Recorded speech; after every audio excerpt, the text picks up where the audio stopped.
This is a video I never intended to do.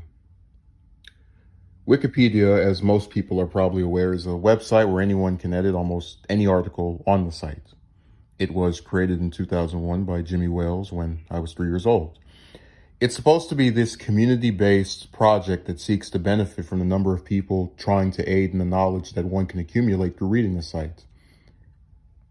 I am going to explain, with the help of screenshots, how in a span of a decade, Wikipedia went from a site I thought very highly of and eagerly sought to help improve to a toxic, narcissistic ego trip that I go out of my way to now avoid. My first encounter with Wikipedia came in 2007. I was in 4th grade at the time, and I had recently been given a laptop by my father. I quickly was aroused by the site, which seemed to have an article on just about everyone and anyone that I could think of as a notable person. I would continue just being an observer on the site until July 2011, when I made an account on there. Mind you, this was at least 3 full years after just reading articles and finding the information provided to be informative and to have increased my knowledge on various topics.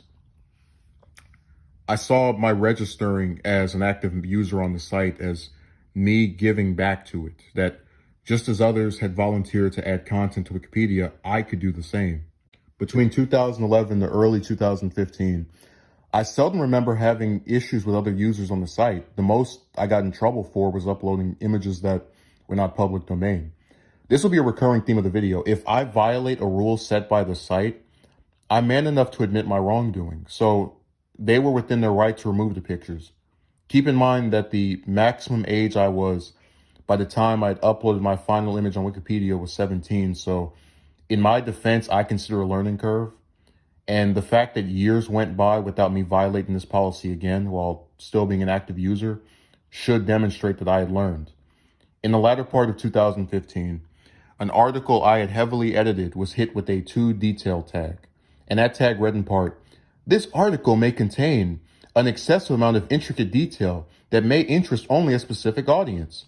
Please help by spinning off, relocating any relevant information and removing excessive detail that may be against Wikipedia's inclusion policy." I have a problem with the concept of this tag because if you click on the inclusion policy part of the tag, it sends you to a page giving examples of the types of materials that they would not like. If one reads this article without experiencing a certain level of pushback for their edits beforehand, they might be convinced/tricked into believing that as long as they don't add these types of materials, then their edit will be retained. The problem is what should be included on Wikipedia has always been defined instead by what you can post on their site and get away with not having removed. When this article that I heavily edited was cleaned up by another user, this person just decided what was worth keeping and what wasn't. And they didn't delete my content because it violated the inclusion policy of the site. It was simply a matter of, "I don't think this is important enough to include, so it isn't." This is a very dangerous policy allowance that can potentially kill the website. Let's say I went over to the article on George Washington and I slapped a "to detail" tag on it.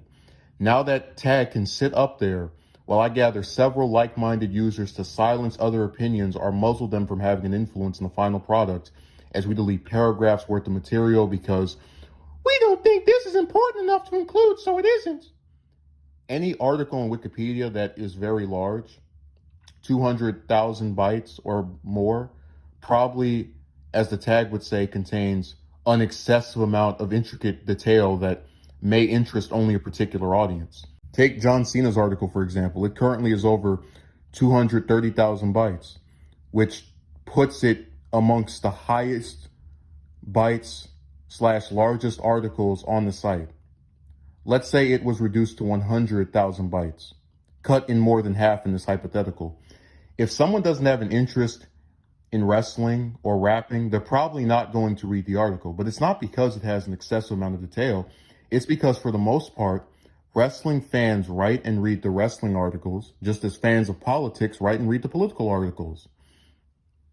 Just because you delete a bunch of paragraphs off of a page doesn't mean it's going to attract some wider audience that doesn't even care about its topic. After this user scrubbed a bunch of content off of the article, I edited it one final time in 2017 and was done with it from there. It was actually this encounter that gave me my first consideration to permanently leaving the site. Throughout 2017, I actually kept away from having any more conflicts with other editors on the site for the most part, because I mainly edited timeline articles, which attract a much smaller eye than most of the other political ones. I stopped editing these articles after some users cried about their length and split them into several more articles. I was upset by this because none of these people who proposed dividing them had ever bothered editing them and would not allow me to, at the very least, do the honor of making the separate articles. This basically meant that multiple users were able to create pages written almost entirely by me over the course of months. This was annoying, but did not dissuade me from continuing to edit, as at the very least my material was being kept on the site. In the second quarter of 2018, I made a new article, one about the foreign policy of the US president. The article was approved and remains on the site to this day. But typically on the main article, there's supposed to be a summary of the contents of the new article. I proceeded to spend an hour trying to summarize paragraphs on the new article, on the main article. What this meant was that if there were 5 paragraphs, for example, dedicated to one country like Israel, I would write a single paragraph on the main page summarizing key points of that section of the sub-article. My content was swiftly deleted, and when I mentioned this on the talk page, a different user replied, "Keeping/restoring the main tag seems fine. I don't see any need for the other 30,000 bytes of summary in an already too long article. We write in summary style." The user who deleted my contributions also deleted the link to the sub-article, which is customary of inclusion within main articles when content is split to another one. The user who responded claimed the website wrote in summary style, which is exactly what I was trying to do when I turned paragraphs on the sub page into sentences on the main page. He also claimed the article was too long, to which I mentioned that it was smaller than most of the other recent US presidents. And you know what his response to this fact was? Nothing. In his last 2 responses, he completely ignored the fact that other articles currently on that site were sometimes twice as long as the one he was claiming was too long. And guess what has happened since this conversation from 2 years ago occurred? All of the articles that I mentioned as being longer are still longer than that article would have been with my additions to it. This is why I say Wikipedia is a contradictory website where they say one thing on the talk page and allow for other things to exist on their actual articles. In September of that year, I added approximately 34,602 bytes to an article on a current senator. The article before my edits was 89,291 bytes, meaning that with my additions, it was still nowhere close to being among the larger pages on the site, which was not my goal. So after about 2 weeks of editing the article to include my material, every single thing I wrote was removed by another user. This other user is a mod who, for the purpose of this video, will be called Dr. Clown. In deleting my edit, Dr. Clown wrote, "I'm sorry, but what I see is a timeline, a long litany of factoids that, while referenced, aren't necessarily relevant. In addition, there is some non-neutral wording." So after this edit, I announced to my talk page that I was done with Wikipedia. Dr. Clown, who I did not notify of my announcement, writes in response to this, "Justin, surely there are better ways to handle an editorial conflict.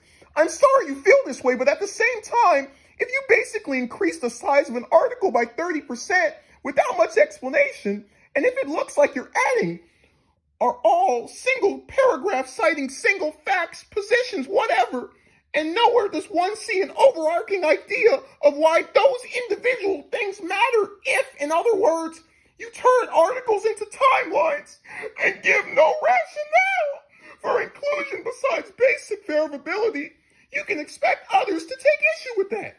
My main issue with these deletions were that they were of the entirety of my contribution to the page.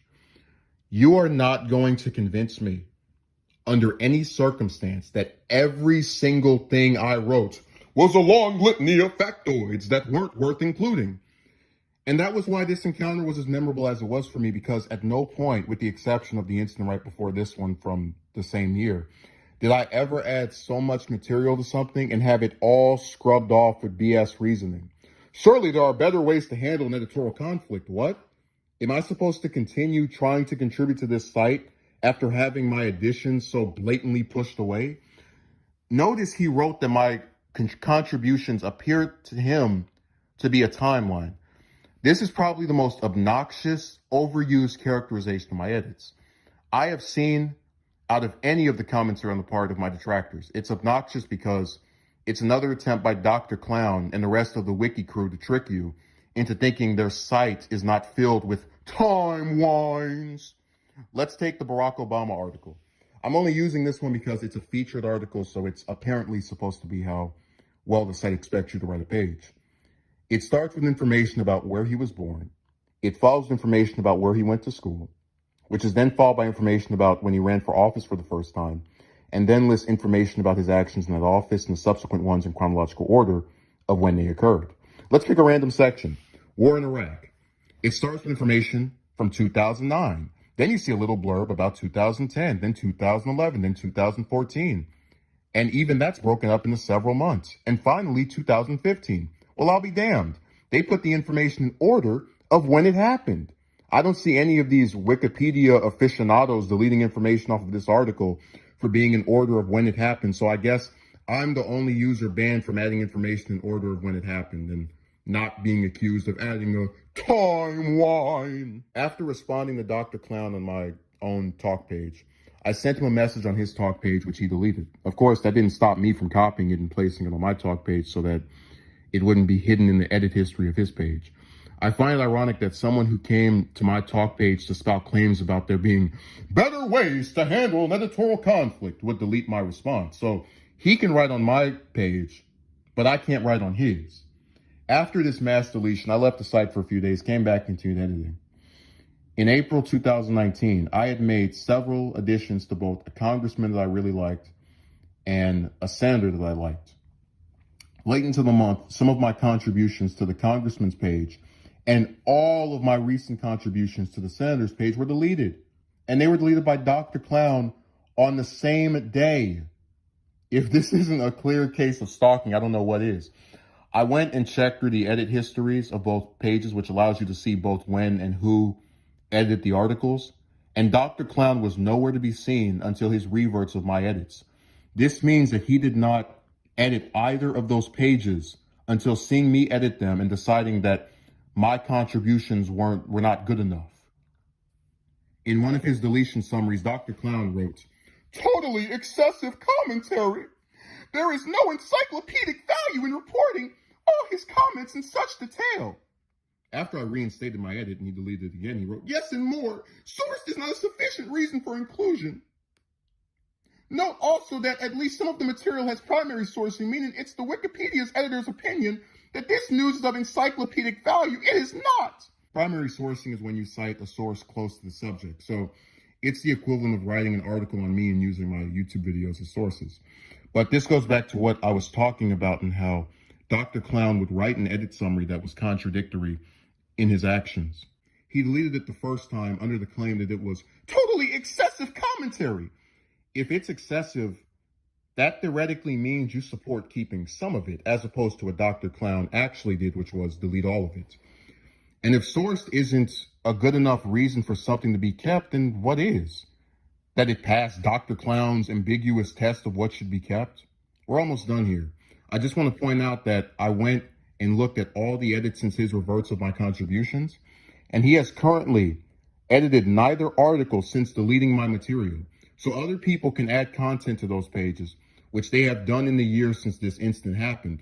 But I'm apparently barred because Dr. Clown wants me to be Pikachu while he's Team Rocket. I did not edit for the entire month of May after this incident happened, but I did keep up a regular schedule of editing for the remainder of 2019 until October. By this point, I had edited a senator's page several times, and these edits had gone without contesting or complaints. I logged in one day to discover that multiple additions I made, admittedly not all of them, or the majority, had been removed. And it was another case of someone not liking something I wrote, and thus it cannot be allowed on the site. I will call this person Little Lame Zero. I left Little Lame Zero a message on the talk page, and this was actually the first time I called Wikipedia out of its name. I didn't edit again until the last few days of November. There was an article, that of a U.S. president, which had gone largely uncontested in its length for at least 4 years. But at the start of 2019, someone slapped a too long tag on the article demanding that it be divided. This tag stayed on the page for almost an entire year before I started a discussion on the article stalk page to get rid of the tag. 2 other users agreeing with me that the article was fine as it was, at least in terms of its length, and another one removing the tag.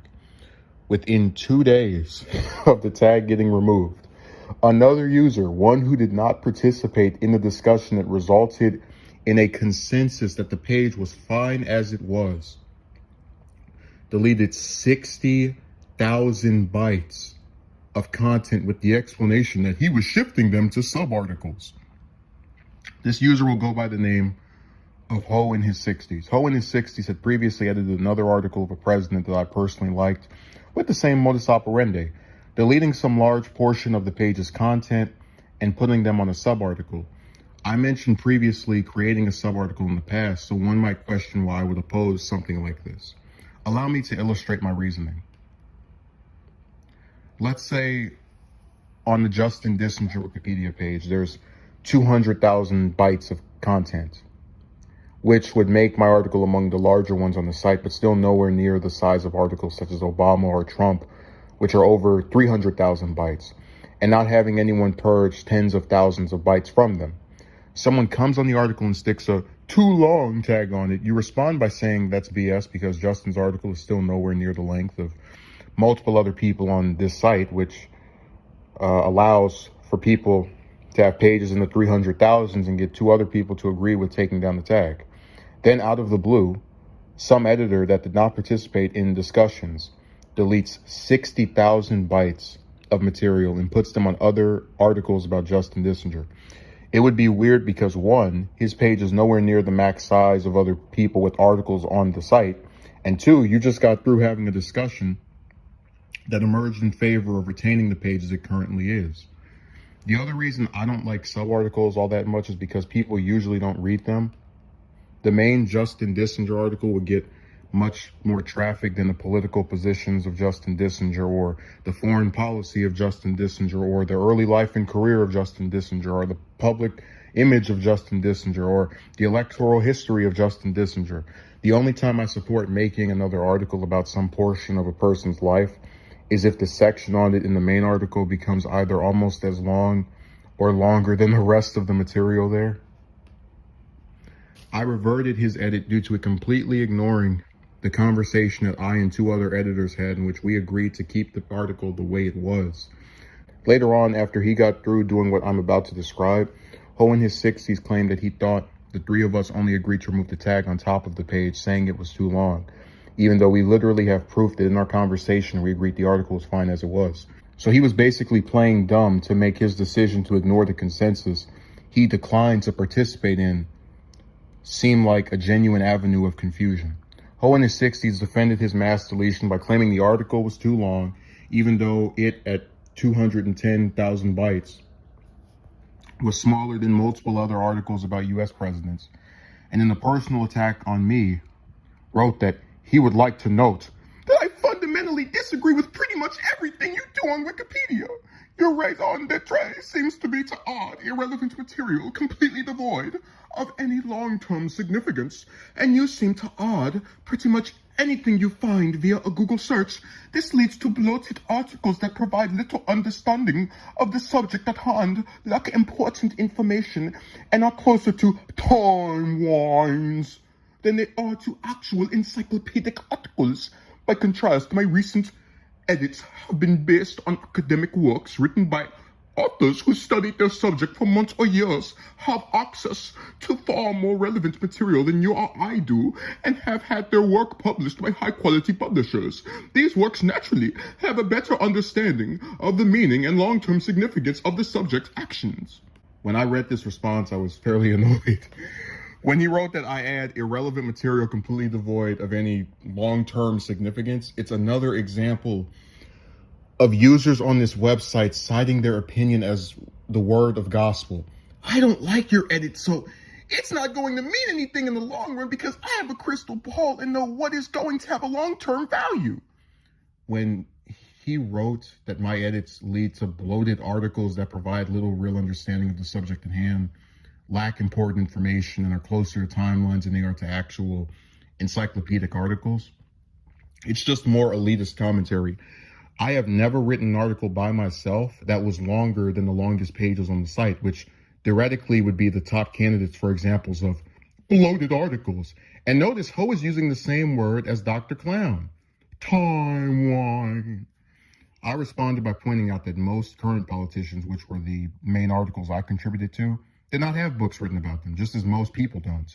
By contrast, he mostly edited articles about politicians who had been retired for at least 50 years or longer, or major U.S. events from several decades or centuries in the past.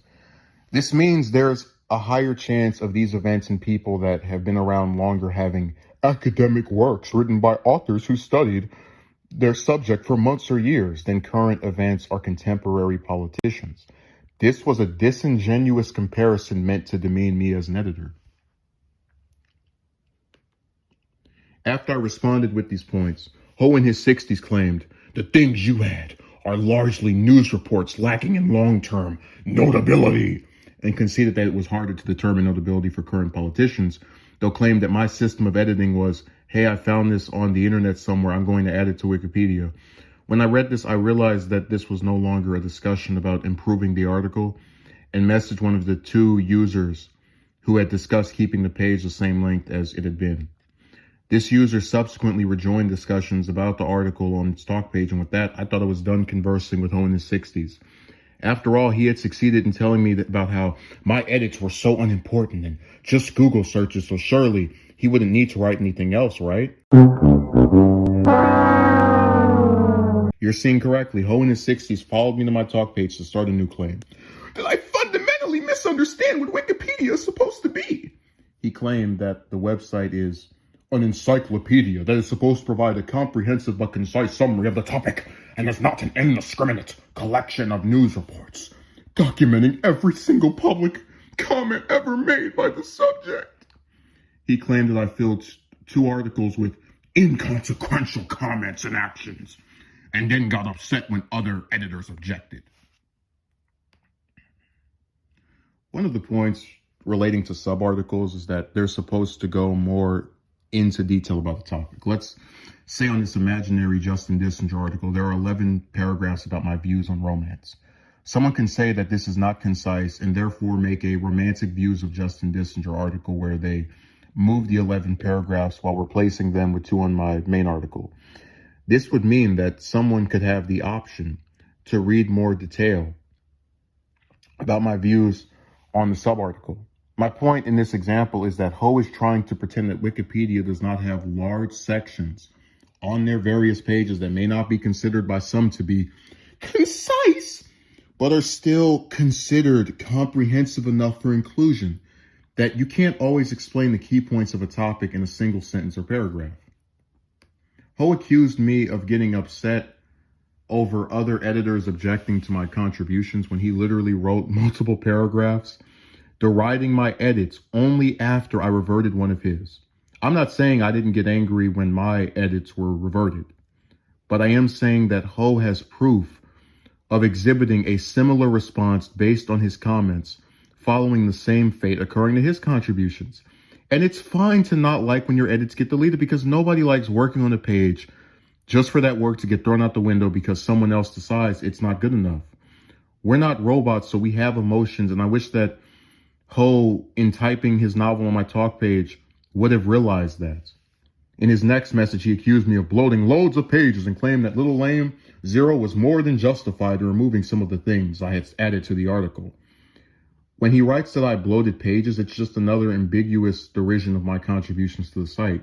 He's not specifying what I wrote that particularly bothered him, just that I wrote an article multiple times, so my edits automatically were not good because his word is gospel. But notice where he writes that he was grateful for the various deletions of my edits across the website and how this was justified in his eyes.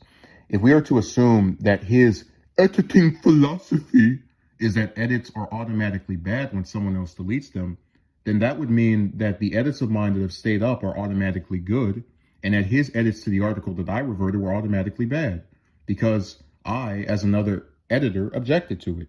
This is why I said his comments are this myriad of contradictions and hypocrisy. Your edits are bad. That's why people delete them. Oh, most of them are still here. Well, those are bad too. Oh, my edits have been deleted as well. Well, that's because you don't have a good editing philosophy. After I defended my edits, he remarked that he was hardly the first to object to your editing philosophy. Just looking at your recent history, I found plenty of examples of people who objected to your non-stop additions. Let's stop right there. I don't think anyone who edits prolifically can expect to not have multiple instances of someone else not liking what they have written. A person who edits 200 times in a month can expect more deletions of their edits than someone who edits 200 times a year. And since when did he determine how many times someone can edit an article? Non-stop additions? To edit a page more than once meant I apparently needed Ho's consent? Anyway, Ho's final cry is a recommendation that I get some other account and that he believed this would help me get a much better understanding of what types of things do and don't warrant mentioning on Wikipedia. The main reason I didn't believe anything Ho wrote was because Ho only started to have an issue with my edits after I reverted one of his. Remember, by this point, I had been on Wikipedia for 8 years. Ho had joined the site even earlier than that, amusingly while I was in preschool, and never chose to confront me over my edits until one of them bothered his agenda of deleting a bunch of content because he didn't think it should be on a certain page. Imagine you and I are neighbors for 8 years, and one day you prevent me from putting trash in the middle of the street after you and 2 other neighbors agreed to keep trash out of the road. I get upset with you and come to your door after digging into your background to accuse you of treating your past neighbors poorly. You don't believe that you did. And you know for fact that your supposed poor treatment of people only started to bother me after I did something that was opposed to what you wanted. It's not some justified calling out. It's just wanting revenge against someone for a believed wrong against you committed by them. The only person who participated in this discussion besides Ho and me was Little Lame Zero. I'm not going to read any parts of his comment outside of 2 that I'll explain my issue with. He writes that I had a tendency to add excessive material to the article, making it more difficult to navigate and decipher the information that was actually important. He then writes, I'm not at all familiar with your contributions outside of the redacted article. This is why I wouldn't read his entire comment, because he admits to being ignorant on all of my contributions outside of 1 page, but he's agreeing with Ho, who is citing multiple pages that are supposedly brought down by my contributions to them. How do you co-sign with the condemnation of most of my edits while admitting that you have never seen most of my edits? But I was most disappointed with the fact that the moderators were complicit in allowing a user to attempt to demean my contributions to the site. I didn't expect for Ho in his 60s to be banned for what he said to me, but at the very least, some editor who believed in good faith should have written something to the effect of, hey, I get you're upset that he reverted your edit, but you don't need to try to disparage his contributions to the entire site, especially when it's obvious you're doing it just for revenge. Instead, there was no intervention. I was allowed to be addressed in an absurdly disrespectful way. I'd like to mention another reason for my opposition to sub-articles is that I generally don't like making new articles, as the other editors on the site have this penchant for expressing opposition to content I add to articles that already exist, which only translates to more brazenly absurd behavior when a new article is proposed. This is important for the next point. I didn't edit Wikipedia for 5 months after those comments were written to me. I was encouraged to return by a few other editors and devised a social experiment. I would be more open to making new articles, but if I got the result I expected, then I would leave.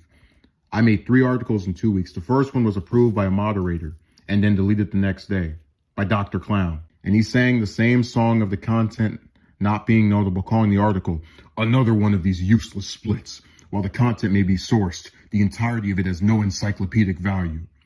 This deletion was particularly hostile because most of the page's content was from another article where it had been allowed to sit for months without Dr. Clown complaining about its supposed lack of notability. So only when it's on a page made by me does it suddenly have no encyclopedic value. I contacted the same mod that approved of the article and cited multiple instances of Dr. Clown following me across the site to delete my contributions. His response was beyond worthless. I know it always feels that way when you have an editor opposing you, but I really wouldn't take his edits as being mean-spirited. Trimming articles to keep them concise and on topic is, in my view, just as important as adding content to articles. Most articles in American politics could probably be cut in half. So he completely ignored proof that this editor has followed me around for 2 years at this point. Also, people who delete things are nowhere near as important as people who make things. If someone constructs a toaster and I get rid of it, I'm somehow as important as the person who invented it.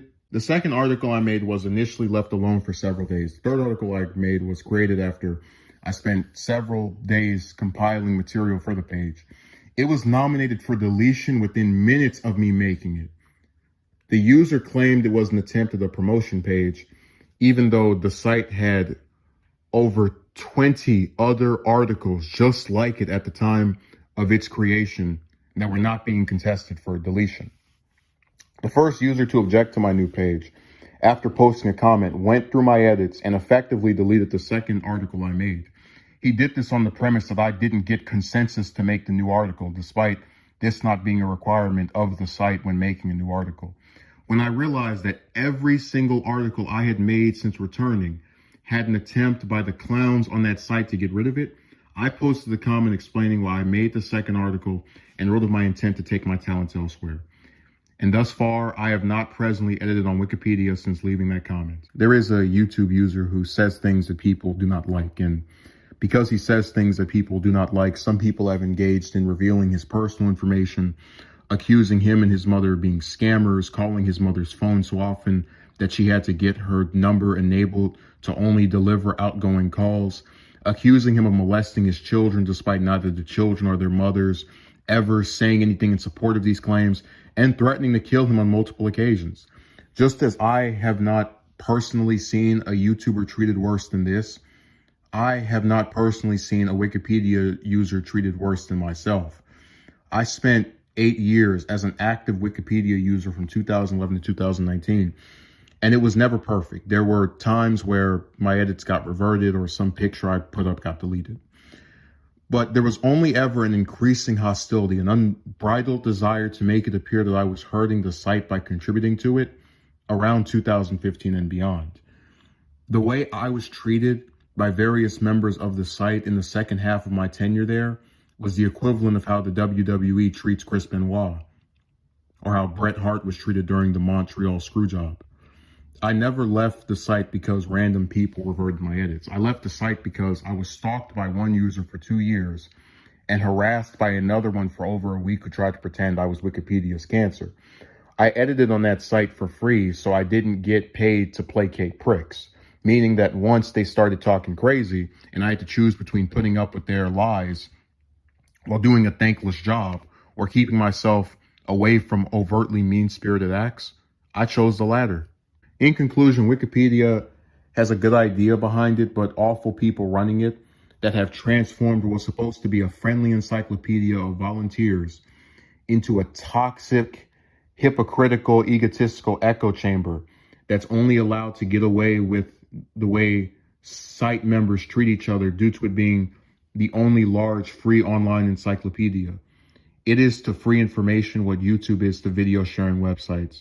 If users are going to delete information, it should be for more reasons than because I feel like it, or else this will allow articles to be scrubbed by people who think they are the human equivalent of Thanos and the editing feature is their Infinity Gauntlet. I realized this when I left the site for 5 months, and specifically due to people like Dr. Clown and Ho. They got away again with murder. They are the specific users who killed my desire to add to the site. I used to have a moral compass that made me believe that there were certain things that needed to be on that site that would never appear or be done unless I did them.